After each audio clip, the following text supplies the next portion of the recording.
రాజు master గారు అప్పటికి iconic figure, ఆయన దీనికి 5 మాస్టర్.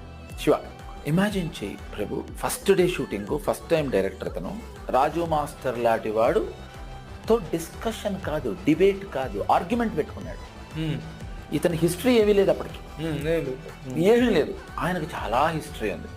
ఒక ఖైదీ జాములు వెనకాల టైర్లు పెట్టి ఒక నల్ల పొగ వస్తూ ఉంది, దీంట్లో ఇతను నడుచుకుంటూ వస్తున్నాడు. స్టాప్ ఇట్, ఫస్ట్ ముందర పొగ ఆపేసి ముందర పొగ తీసేయండి అన్నాడు. పొగ తీయటం ఏంటంటే, పొగకి ఇతను నడుచుకుంటూ రావడానికి సంబంధం ఏంటి అన్నాడు. బాగుంటుంది ఎవరికి అన్నాడు. రాజు మాస్టర్ గారితో టోన్ ఎవరికైనా, నాకు అన్నాడు, మీరు కాదు డైరెక్టర్, అందరి డైరెక్టర్. ఏంటో టైర్లు అవి బంద్ చేయటం, ప్లీజ్ తీసేయండి తీసేయండి అవి తీసేయండి తీసేయండి తీసేయండి. ఫస్ట్ షేక్ అయింది గోపాల్ రెడ్డి గారు. మన రాజు మాస్టర్ గారితో ఆ టోన్లో ఈయనే మాట్లాడలేడు.